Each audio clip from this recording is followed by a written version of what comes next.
So when the Bible consistently says that Pharaoh's heart was heavy, you're supposed to envision the weighing of the heart on these scales, with it, Pharaoh's heart, heavy and on the floor and not going before Osiris, whole society of Egypt crumbles. That's what's going on just by that one little mention.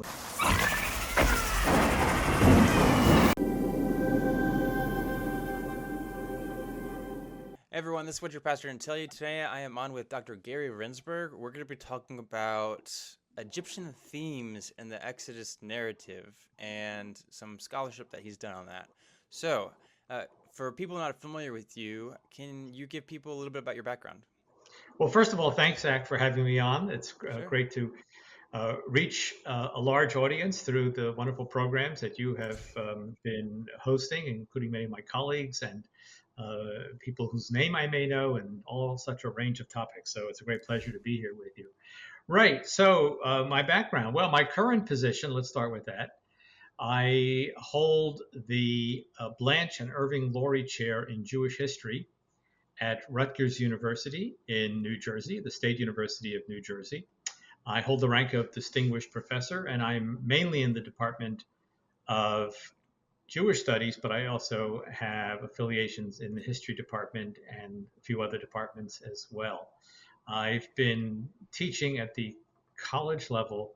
It's hard for me to imagine that since 1980. It's 43 years. Oh, man. So three different university positions: Canisius College in Buffalo, Cornell University in Ithaca, New York, and now this is my 19th year at Rutgers. I did my BA in English at the University of North Carolina at Chapel Hill, and my MA and PhD in Hebrew Studies at New York University. So that's the quick CV right there for you.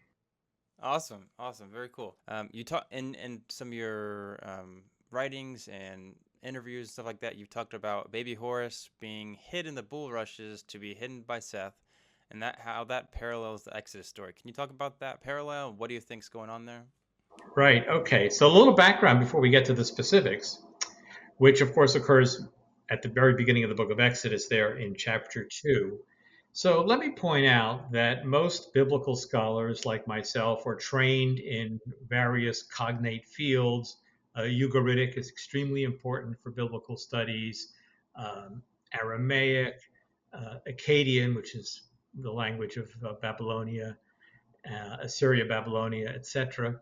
We're all trained in all of these things. Fewer biblical studies scholars are trained in ancient Egyptian. I am one of the few or small number of people who works both in biblical studies and Egyptology, able to read hieroglyphics, read the literary texts, and so on.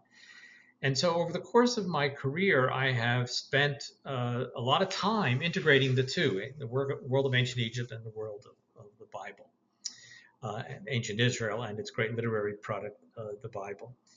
I wasn't the first to point these out, I don't think, but as I started reading more and more in Egyptian texts, I saw all sorts of themes that resonate in the book of Exodus, and you've mentioned one of them very, very quickly. So one of the foundational stories of ancient Egypt goes as follows.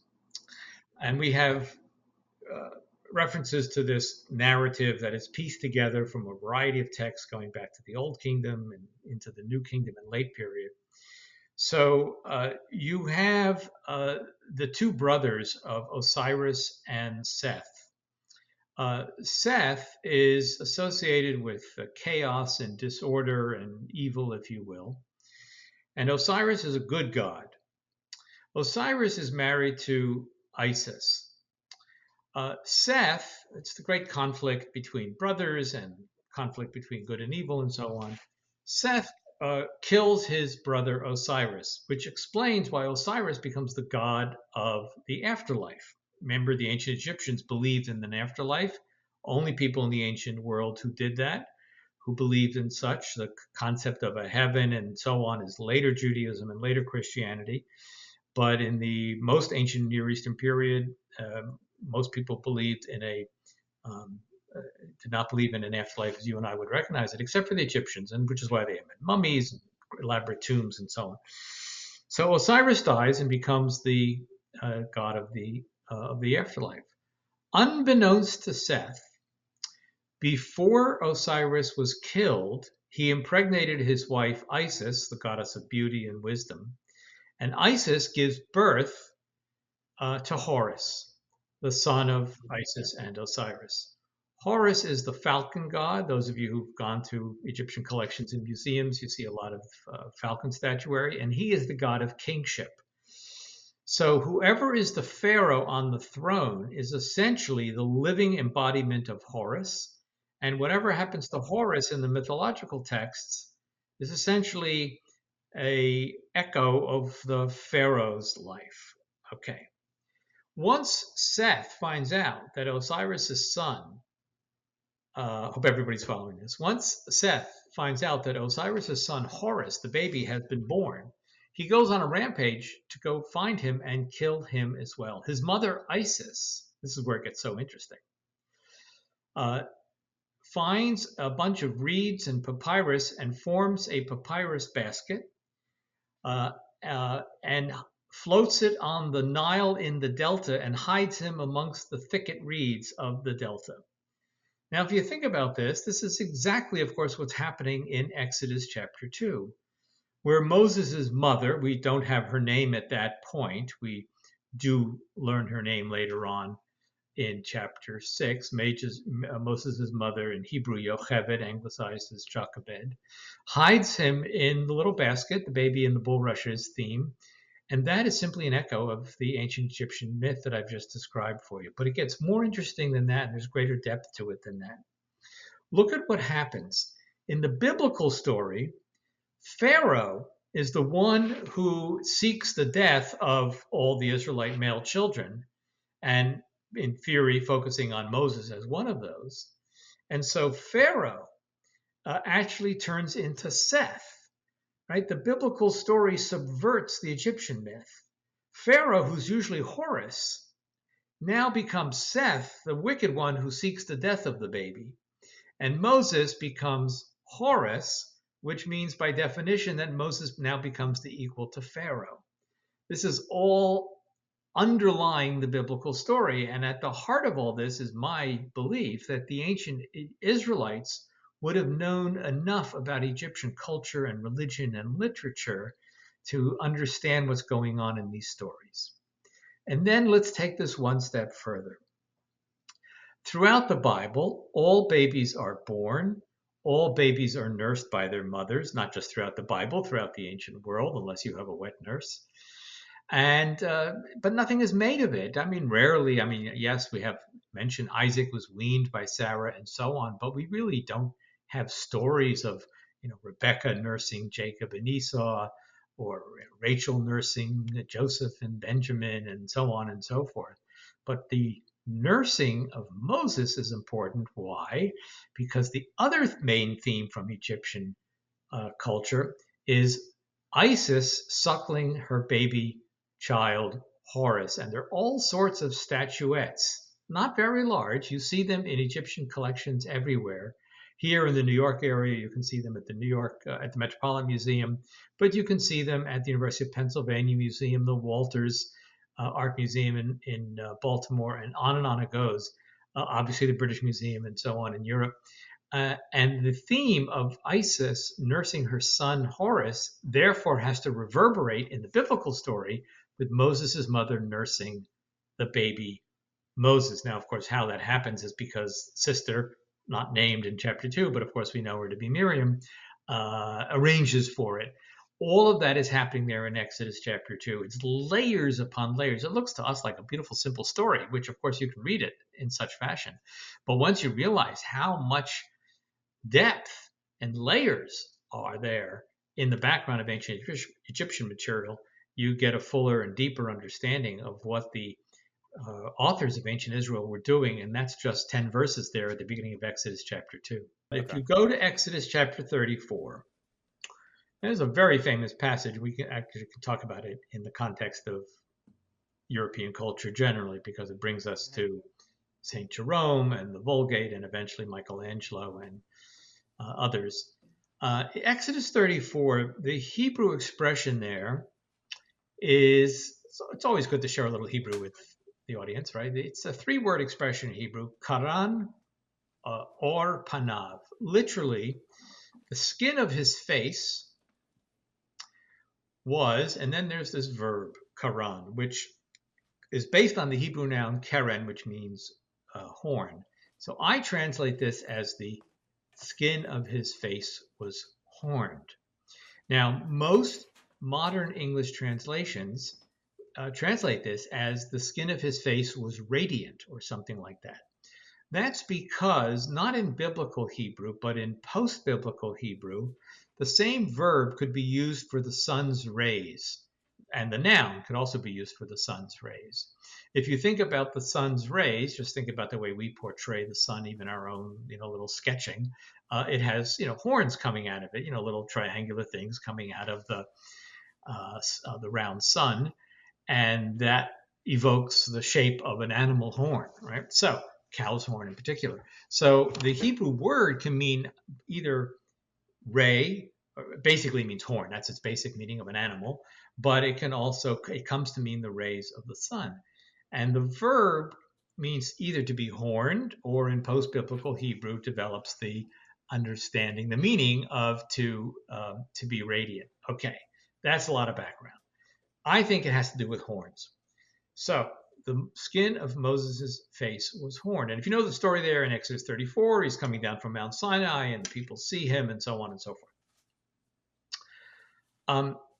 St. Jerome, when he translates the Bible into Latin in the 4th century CE, the text which we call the Vulgate, which becomes the Bible of Western Christianity up until the Protestant Reformation. And it's the Bible of the Roman Catholic Church, and remains the Bible of the Catholic Church into the 20th century, and to a great extent as well. St. Jerome translates it as the skin of his face was horned. Now, Jerome just had a fine sense of the Hebrew language. He was an expert Hebraist. If you don't know the background of St. Jerome, by the way, he obviously a prominent member of the Roman Catholic Church in the 4th century who mastered Greek and Hebrew in addition to the Latin. So he was able to translate the entire Bible single-handedly, and he had to learn a little bit of Aramaic as well, because there are bits and pieces of Aramaic in the Bible, especially in Daniel and in Ezra. So he masters Hebrew and Greek, and he translates the entire Hebrew Bible into Latin and the entire New Testament from Greek into Latin. It's a remarkable achievement of a certain single individual in the 4th century. And the Latin term is Vulgata, or in English, the Vulgate. It's related to our word vulgar in the sense that it's for the people. It's to bring the Bible to the people in the language that they would understand, which was Latin in the Roman Empire, especially in the West. And I think Jerome got it right. Now, if you fast forward more than 1,000 years past Jerome, Michelangelo creates the tomb in Rome for Pope Julius, and the prominent figure there in the tomb is Moses, and he's got horns coming out of his, not on his face, but coming out of near his hairline. That's because Michelangelo, like everybody else in 16th century Italy, was reading the Bible in Latin. They were reading St. Jerome's translation. They read it, and his face was horned, and so they put the horns on. He puts the horns on Moses. He's not the only Renaissance artist who does so. There are others who are doing this as well. His is the most famous because the church in Rome is a place still visited by thousands, tens of thousands of people each year. In fact, my wife and I were there just in March of this year. And we went to the church again to have a look at the great Michelangelo art piece. So that's the background for this. Now, that's why it's so well known in Western culture, because of Michelangelo's depiction of Moses, which is based on St. Jerome, which I think is based on the biblical text. Now let's bring the Egyptian material into this. Okay. At the Luxor Temple, anyone who's listening who's been to Egypt will have visited Luxor. There are two temples in Luxor in the south of Egypt. The larger of the two by far, it's the largest temple complex in the ancient world, is the Temple of Karnak. But there's also a smaller temple there, which we call the Luxor Temple. And in the Luxor temple, on the temple walls, the Egyptians have reliefs on all the walls of their temples wherever you go. And on the walls, there are pictures of two pharaohs, um, and Amenhotep III and Ramses II. And in both cases, they have ram's horns on their cheeks, sort of wrapping around their ears, and you can see the ram's horns here. Um, so these were published by a scholar named Lanny Bell, late Lanny Bell of the University of Chicago, and he discusses them and so on. He did not connect it to the biblical story. I did in an article I wrote called Moses as Equal to Pharaoh. It's available at my website if anybody wants to access it, along with a second article relevant to our discussion called Moses the Magician. And what I think is going on in Exodus 34, Moses' life begins in Exodus 2 with his becoming the equal to Pharaoh as he's now the baby in the bulrushes. And when you get to this near the end of his life, obviously we have all of Leviticus, Numbers, and Deuteronomy still to come. But when you get to Exodus 34, you have one last reminder of Moses as the equal to Pharaoh. Horns were symbols of power in the ancient world. We see this in artwork, we see this in literature, and that's because the bull and the water buffalo and the males of these species, even the ram, the males of these species have such prominent horns that it's an indication of their power and strength. So the Bible says the skin of Moses' face was horned. It's evoking an Egyptian artistic motif to remind us that you Egyptians can think whatever you want about your Pharaoh, but he's not divine, and he's just a king, and he's just a human, and our Moses is every much his equal because he has been imbued with the power by the single God, the God of Israel. Wow. Yeah, it's very interesting. Especially with that parallel where, Pharaoh is seen as the god, especially empowered by, the supposed Egyptian gods. So that's really fascinating. Do you actually think the writer of Exodus is really thinking of Moses as literally having horns on his face, or is that just some poetic words? Yeah, that's a good question, Zach, that I don't know that we can answer, right? I mean, how much can we put ourselves in the mindset of the writer? I think the answer would probably be yes. I don't think it's just a metaphor. Okay. I probably think that that's the way he's portraying him. I think so. I think if you read Exodus 34, that's pretty clear. Yeah. Yeah. Well, Michelangelo thought he was confident that we could answer that one, so that's something. Yeah. So later, in other speeches you've given, you argued that Moses throws down his stick, which turns into an animal and eats up all the other animals. You argue that the animal is a crocodile. Can you explain your reasoning for that? Yeah. Well, let's go back to Exodus chapter 4. Exodus chapters 3 and 4. Almost everybody listening will know the story. Moses is out shepherding his father-in-law's flock, and he sees the burning bush, and first time that God reveals himself to Moses. And Moses has all sorts of objections as to why he shouldn't be the leader of the people of Israel. And one of them is they're not going to believe me. And so God empowers Moses with the ability to take his staff. Every shepherd carries the staff, and to turn it into a snake. And when you read Exodus chapter 4, it's the beginning of chapter 4, the word is snake, nachash. There's no doubt about it.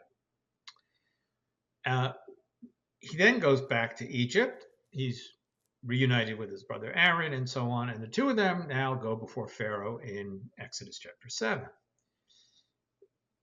The language there is somewhat goes back and forth because even though it's Moses' staff, it's actually Aaron's staff there in chapter 7. But that point aside, Aaron casts it on the ground. And instead of it becoming a nachash, a snake, it becomes a tanin. And so biblical scholars who set about to translate the Bible have all sorts of questions. What does the word tanin mean? So they translated it as serpent or something like that, right? Because it's got to be something like a snake. Well, I don't even know if serpent is a zoological term. It's some sort of reptile thing. be that as it may, I think it actually means crocodile. And I say that because in the book of Ezekiel, um, the Pharaoh, Ezekiel has these, it's much, much later, Ezekiel has these oracles directed at the foreign nations, one of which is Egypt. And in there, he sort of mocks the Pharaoh and he refers to him as a tanin. And the description is that this is an animal that's in the Nile and so on and so forth. And so I think it has to mean crocodile there. That's how you say crocodile in Hebrew. And then you can go into all sorts of discussion about matching up the names of animals and plants and gemstones and so on with what they really might be. But I think tanin definitely means crocodile. I have further, I can rely further on an Egyptian story in which an Egyptian priest doesn't have a staff in his hand, but an Egyptian priest, it's called the wax crocodile story. It's set in the Old Kingdom, but the text itself comes from the Middle Kingdom. Creates a wax crocodile 7 fingers long. So if you can picture 1, 2, 3, 4, 7-finger long crocodile. And when it's thrown onto the ground, it turns into a real crocodile of 7 cubits long, which would be about 10 to 11 feet. So they believed that their priests could turn inanimate objects into animate objects, in this case, a crocodile. And then when they touched it, it turned back into the inanimate object. Now, of course, Moses does that in chapter 4 with the snake. And here in chapter 7, Aaron's staff becomes the crocodile. And now I say this with a smile. The proof that the Egyptian priests could do this is actually right there in chapter 7, because they're not impressed with Aaron's trick, we'll call it for the moment. They cast their staffs on the ground, and they also become crocodiles, living crocodiles, taninim. They become crocodiles. Now Aaron's crocodile eats their crocodiles and so on, but they're able to do this. These are the Egyptian magicians or priests or whatever we want to call them there. So yeah, I think Moses and Aaron's ability there is evoking this idea of turning the inanimate object, in this case a staff, into the living crocodile. It is an echo again of this Egyptian story of an Egyptian magician priest who's able to do the same. Let me add something to that. And by the way, I think that there is a relationship between chapter 4 and chapter 7 as follows. In chapter 4, it becomes a snake because where is Moses? He's in Mount Sinai. He's in the middle of a vast desert. And what kind of animal life lives out there? And you have snakes in the desert and so on. So that will make sense. When he goes in chapter 7 to the Pharaoh's palace, where is that? It's on the banks of the Nile. You're now in a sort of a different topography, geography, and therefore it can become a crocodile because you're right there on the banks of the Nile. And it's also a little bit of an upgrade, right? I mean, okay, a snake, fine, but a crocodile, that's really remarkable. So I call that an upgrade from the chapter 4 snake in the desert to chapter 7 crocodile along the banks of the Nile. Okay, so just so we're on the same page here, so do you think that the crocodile went and ate other crocodiles, or the crocodile ate snakes? No. Well, first of all, what's really strange there in chapter 7, it doesn't say, I just said it, but it's wrong. It doesn't say that Aaron or Moses' crocodile ate their crocodiles. It actually says that Moses and Aaron's staff ate their staffs. Now, that's really odd because, sticks and staffs and so on made out of wood can't really eat, but that's what the text says, which is something I've always pondered and I have no good explanation. If it said the crocodile ate their crocodiles, okay, fine. But, that's the world of zoology, right? Animals eat. But that's a very strange comment that I've always pondered and have no great wisdom has yet come to me after 40 plus years of teaching. Fascinating. Yeah, so could you talk about the Elohim mentioned in this passage here? Right. Okay. Elohim is the basic Hebrew word for God. Okay. For the listeners who may not know Hebrew, the Bible uses a variety of terms for God, but the two which dominate 95, 98% of the time, it's either the word Elohim, which is the generic word for God. All Semitic languages have a similar word. You hear the same sounds in the Arabic word Allah, for example.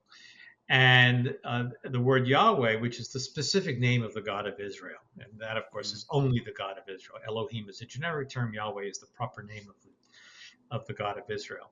And they're used throughout the Bible and, somewhat interchangeably.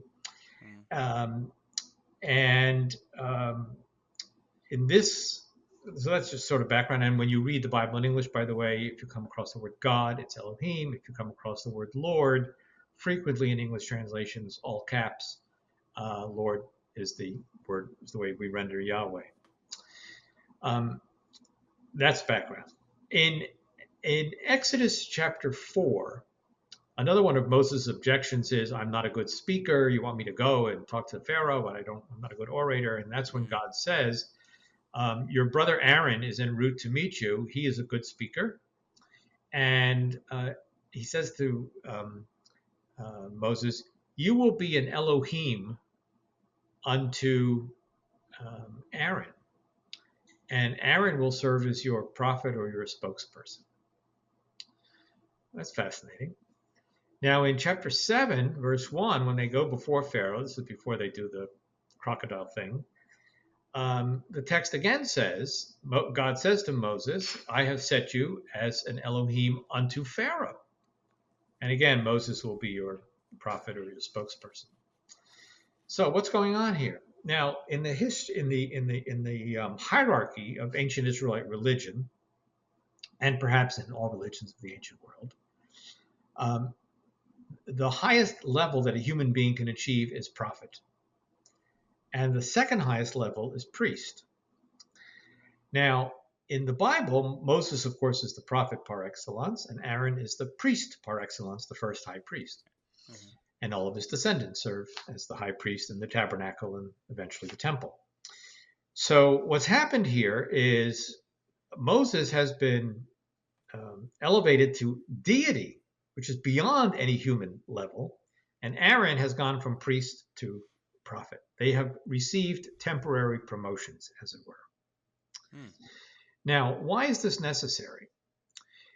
In the ancient world, the kings were considered human, although they were the agents of the gods. So the king of Babylon and the king of any Canaanite city-state, and if you go to Homer, Agamemnon or whoever it is, they're human people who serve as king.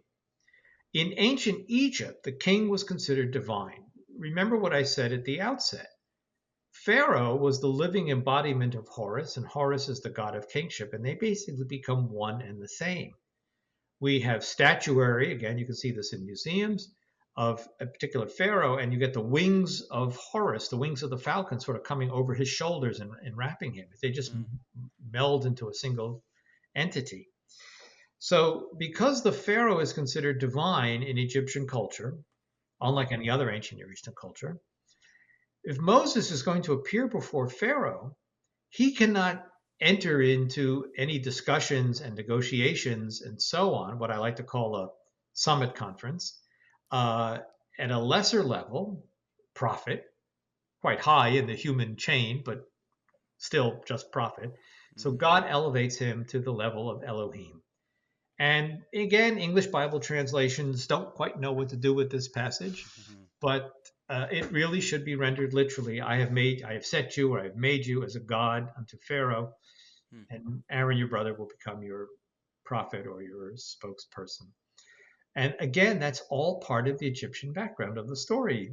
The ancient Israelite reader would have known that the Pharaoh was considered divine, that it was a deity, and that this is a way of having our individual leader become a deity as well. Mind you, this goes against everything that the Bible teaches us. Right? God is God, and humans cannot achieve the divine. Of course, I'm talking now about the Hebrew Bible, because once you reach the New Testament, you have something different.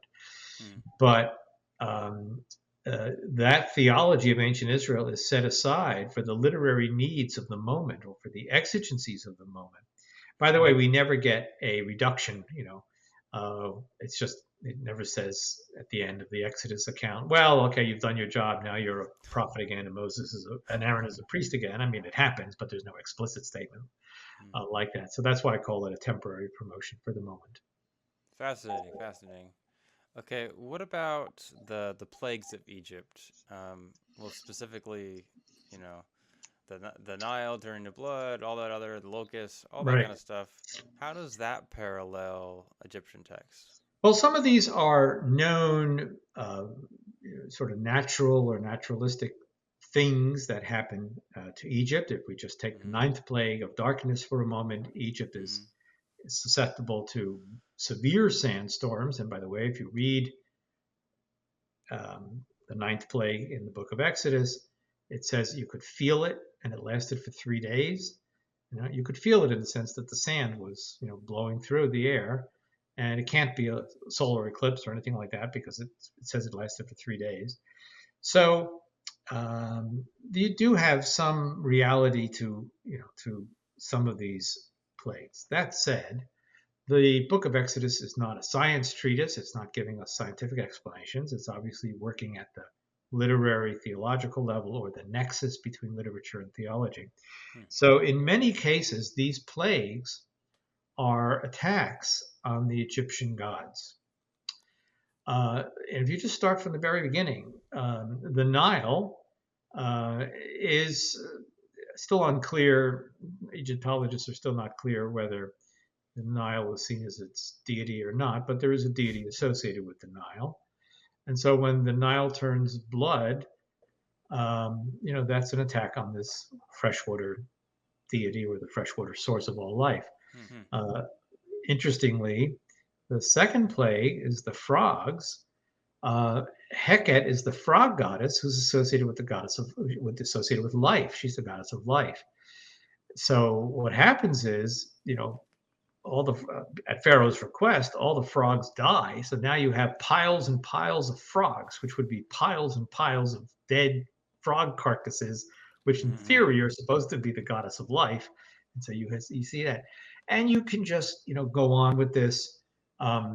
Plague number 5: various deities are associated with cattle. Hathor, female goddess, is the cow.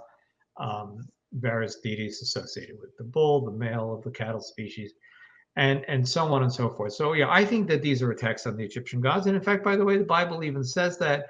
There's a reference in chapter 12 to the wonders that I have sent, God speaking, the wonders that I have sent against all the gods of Egypt. Right. So we actually have a statement such as that, and we can work this out.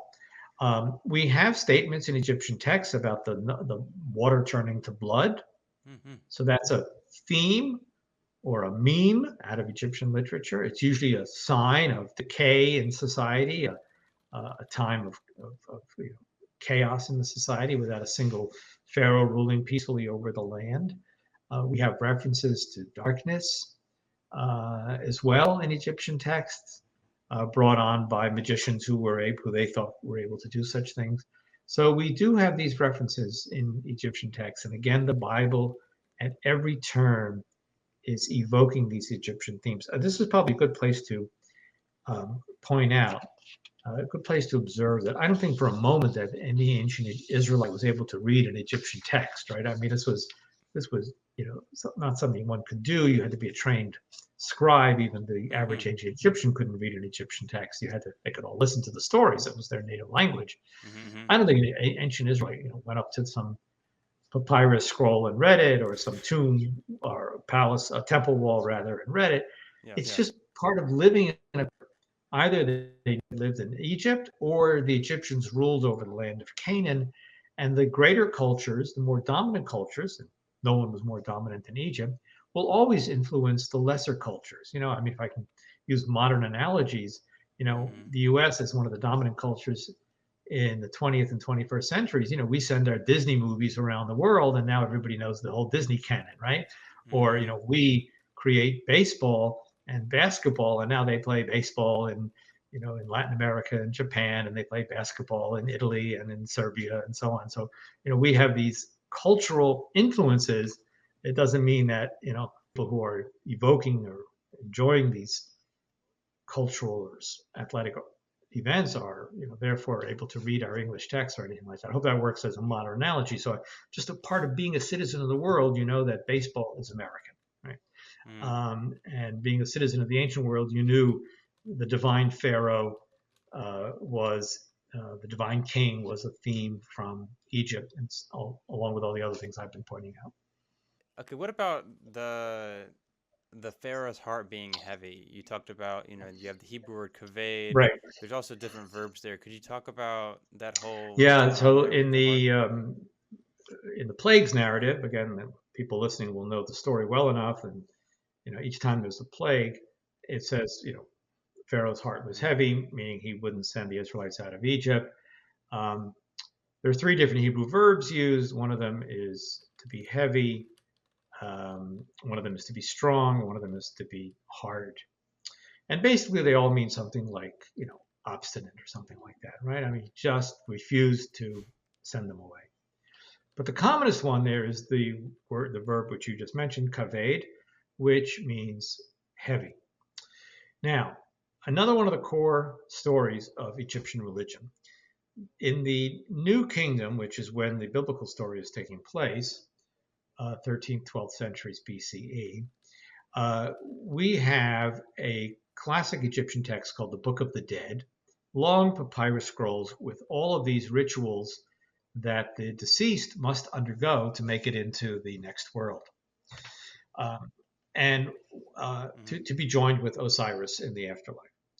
And the most famous of them is called the Weighing of the Heart. And so you actually have a portrayal. It's written out in text, but then you also have vignettes drawn by the scribe. And you see the god Anubis weighing the heart of the deceased on a scale. And on the one scale, on the one plate of the scale, he places the heart, and on the other plate of the scale, you can all picture scales, there's a feather. The feather is very light. And if they balance, and of course they always do, your heart is light, and that means your heart is true. It's called the feather of truth, by the way. Ma'at, the feather of truth. And it balances out, and you go off and you make it into and then there's a picture of Horus escorting you before Osiris. Beautiful. Okay. And in the same scene, there is this creature whom we call the devourer. He's sort of part swine, part hippopotamus, part crocodile. He's got like all these different features of him, and with his mouth open. And if the heart were to fall to the ground, he's ready to gobble it up. Of course, it never does, because every one of these individuals has a heart of truth balanced against the feather of truth. What would happen if your heart was heavy? The scales would tip, and your heart would, you wouldn't make it into the next world, and your heart would fall to the ground and would be devoured by the devourer. So when the Bible consistently says that Pharaoh's heart was heavy, you're supposed to envision the weighing of the heart on these scales. What were to happen is that Pharaoh's heart would be not balanced against the feather of truth. Pharaoh would not make it into the next world. Pharaoh is the guarantor of peace and prosperity and serenity and success in ancient Egypt. That's not going to happen. With Pharaoh's heart, heavy and on the floor and not going before Osiris, the whole society of Egypt crumbles. That's what's going on just by that one little mention, which I think occurs 6 times, if I recall, in the text, over and over again in chapter 7, 8, 9, etc. It's again one of these little fascinating bits of Egyptian culture, which is resonating in the biblical text.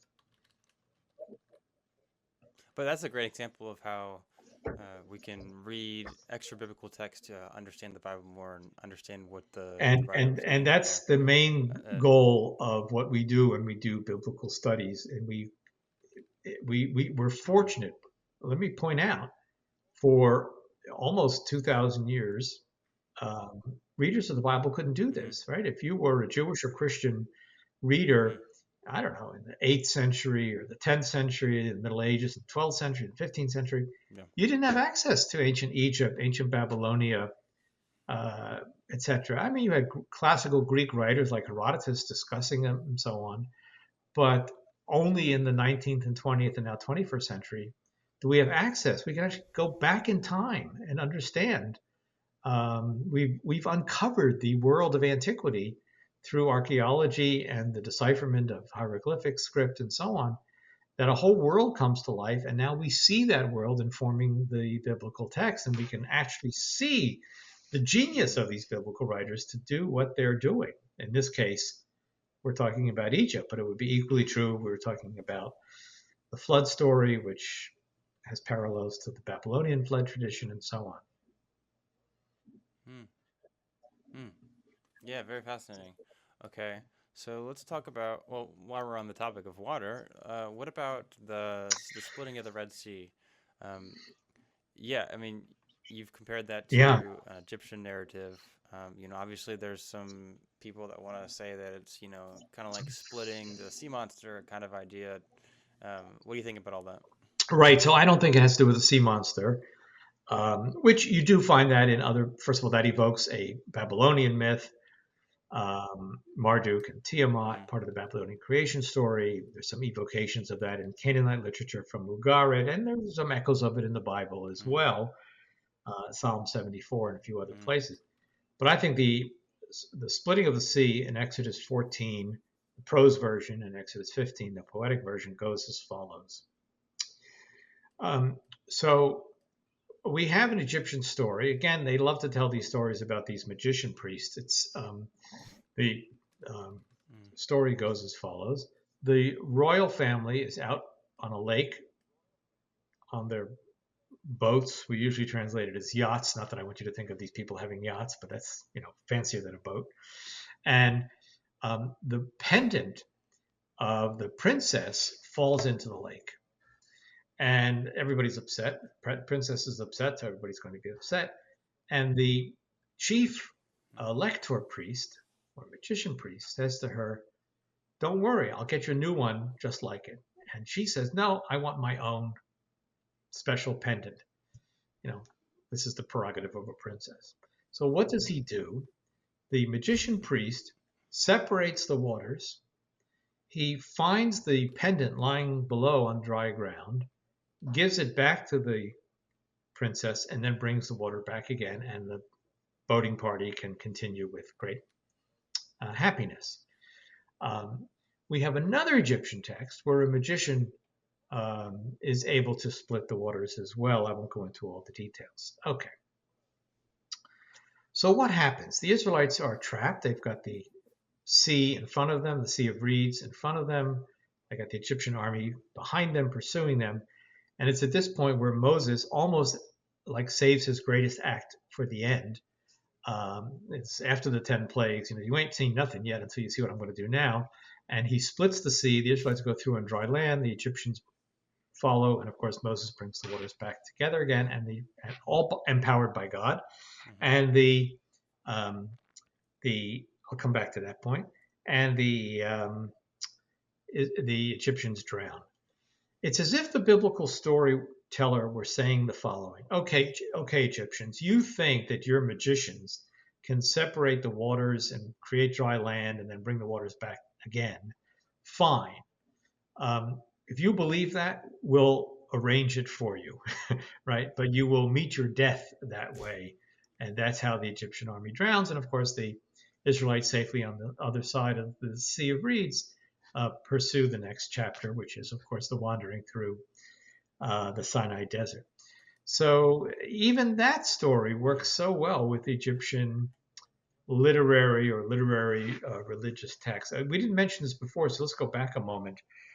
Whenever the Egyptian priests do Okay. something in these stories, whether it's the guy who turns the inanimate crocodile into the living crocodile, or the priest who separates the waters and finds the pendant, they always say their words of magic. Now, we don't get to hear the words of magic, but the text says the magician priest said his words of magic, and then such and such happened. The crocodile became alive, and Hmm. the waters split, and so on. You actually see that in the biblical text. When the Egyptian magicians um, also turn their staffs into crocodiles in chapter 7. They said they're words of magic. When they duplicate the first and second plagues, you'll remember the Egyptian magicians are also able to turn the water into blood and create frogs and so on. It says they said they're say of magic. It uses this relatively rare Hebrew term. It means like spells or charms or something like that. Lahatehem, their spells, their charms. When Moses and Aaron do this, it is never magic. There is no magic in Israel. The other peoples of the ancient world believed that they could circumvent the divine by these magical praxes, and the Israelites have no magic whatsoever. You are, according to the standard laws of the Torah, there is, not supposed to have. You see this especially in Deuteronomy, but elsewhere you're not supposed to have witches and wizards and magicians and snake charmers and cloud readers and all kinds of people who engage in such different kinds of acts. So when Moses does this, he doesn't have to say any words of magic. He does it simply because he's been empowered to do so by God. And that is never stated in the biblical text, by the way. There's never a statement like I just said. Oh, by the way, dear reader, pay attention. These Egyptian men always have to use their words of magic. Not so with Moses or Moses and Aaron. They just do it because the God of Israel has empowered them to do so. You won't get a comment like that. You, as a reader, cannot just sit back and be a passive reader. You have to be actively engaged in the reading process throughout, and you will pick up on all the things that we are talking about right Yeah. Yeah, that makes a lot of sense. Okay, so um uh yeah, so let's talk about a little shift in subject here. We talked about a lot of parallels here, a lot of similar themes.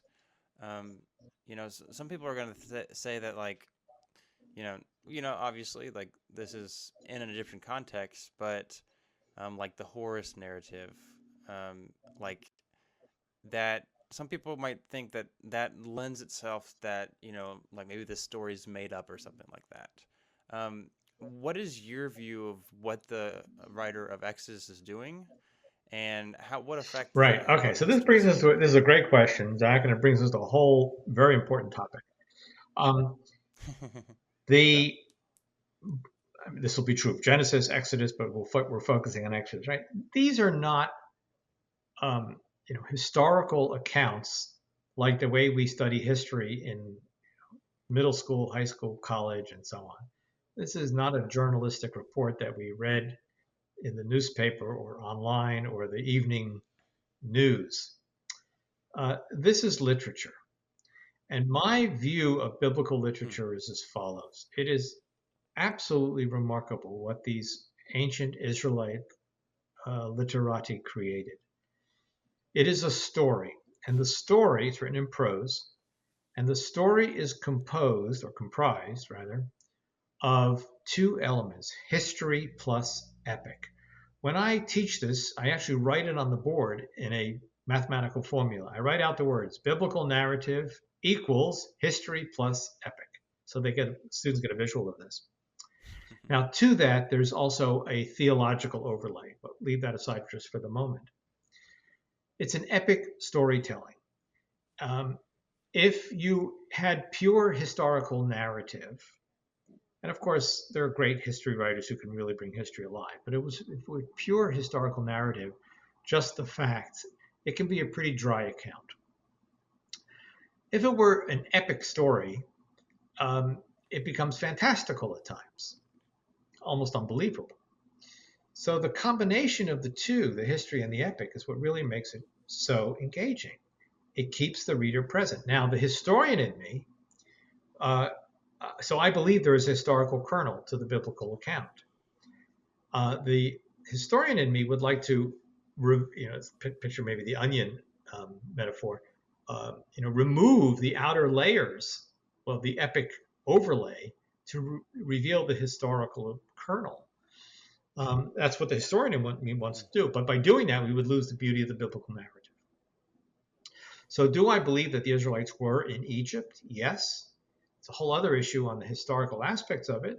I've written on that as well, and all of my publications, almost without exception, are available on my website. So please feel free to share my publications page with everyone, and they can download. Sure. You can search for Moses and Egypt and whatever, and download these things in PDF format and read them. So the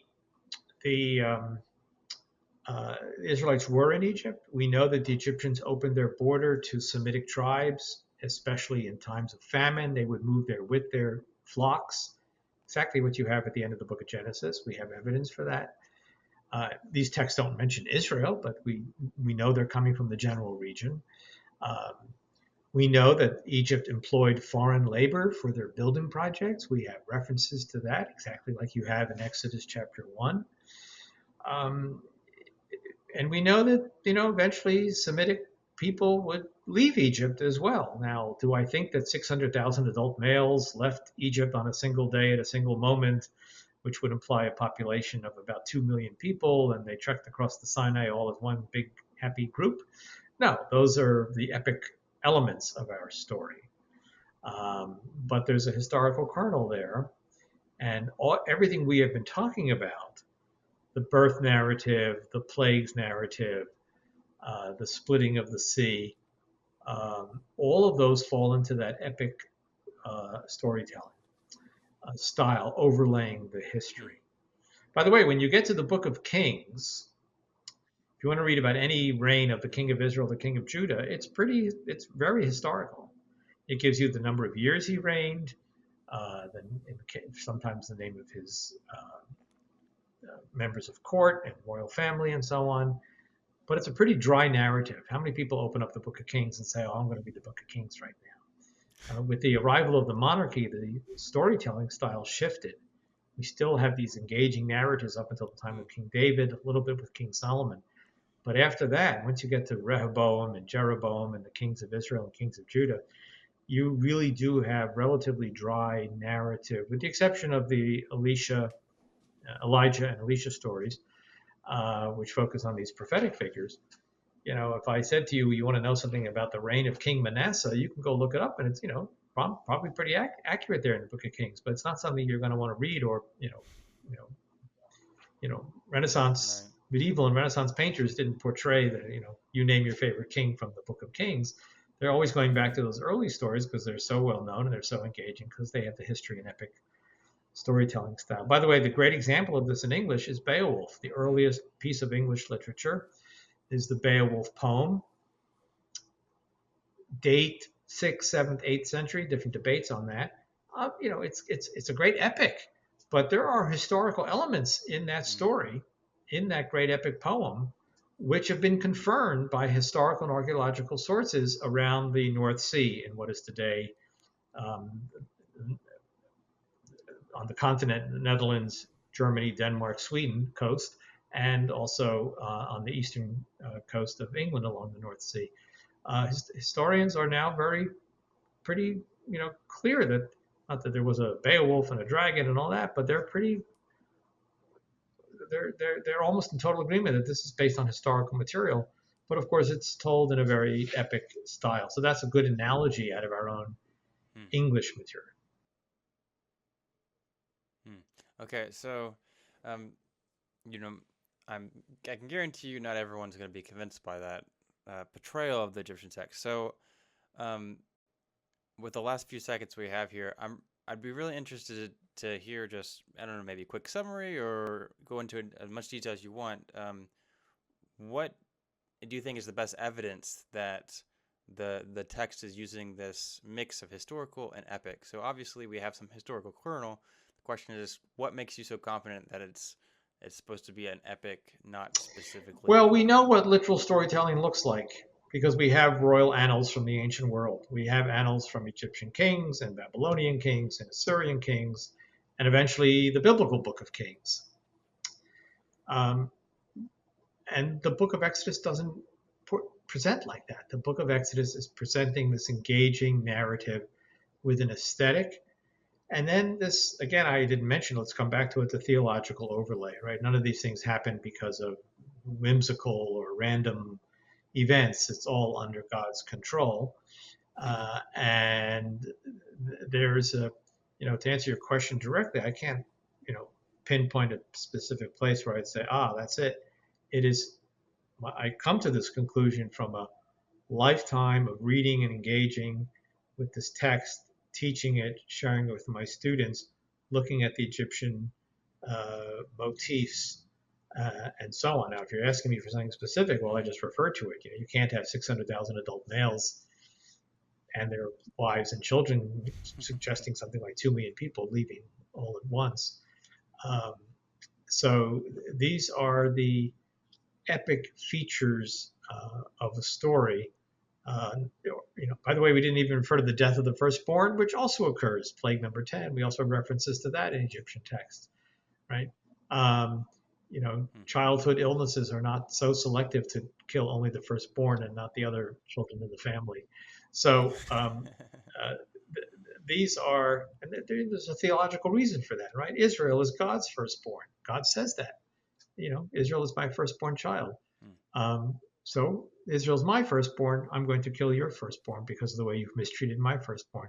These are epic and theological overlays to the biblical account, or to the historical account, which creates the Okay, biblical very account. fascinating. Hmm. Okay. All right. So, if you got time, very last question. And this is a bit off topic, but because you're studied a lot of Egyptian stuff, I gotta ask you. All right. And if you don't have an answer, then that's okay. Egyptian creation texts. There's a lot of them, and some people have said that they contradict. Some people don't. Do you think they contradict, and do you think they're supposed to be No, they're not historical? supposed to be historical. Again, how would an ancient Egyptian have viewed them? I don't know. Would an ancient Israelite have viewed Genesis 1 and 2 as historical? Maybe, probably. We have about 5 different creation accounts from ancient Egypt. They do contradict each other because the chief deity is different in one to the other. But some of them are just different Hmm. focus. One of them, perhaps clearly, the god Chnum is the creator of humanity. He creates little human beings on the potter's wheel out of clay, which of course is exactly what you have in Genesis chapter 2. And next to him, by the way, is the goddess Heket, the frog goddess, whom I mentioned, portrayed there, human body with a frog head, who's breathing the symbol of life into the nostrils of the newly created human that Chnum has created on the potter's wheel. Relate that back to the biblical story. Well, there are no multiple deities in the world. What does God do in chapter 2 of Genesis, right? He creates man out of clay and he breathes life into his nostrils. You don't have Hmm. separate deities doing these things because there's only the one deity. So in every place, there is an interaction with these ancient myths. But yeah, the Egyptian myth, it was localized, like the people of um, On or Heliopolis in the Delta would have had their myth, and the Hmm. people of Memphis would have had their myth, and the people of um, Thebes in the south would have had their myth. So which is fine. I mean, you have different mythic traditions localized in Egypt, depending on which god is worshipped in your city and where his or her temple may be in your city, as opposed to somewhere upstream or Hmm. downstream on the Nile. Fascinating, fascinating, very fascinating. Okay, all right. This has been awesome, Dr. Rendsburg. I really appreciate you talking to me. Any last words? You already mentioned like where we can find your Last words resources. are just words of gratitude. Thanks for having me. Awesome, awesome. Much appreciated. Thank Okay, I you. hope you have a great rest of your night.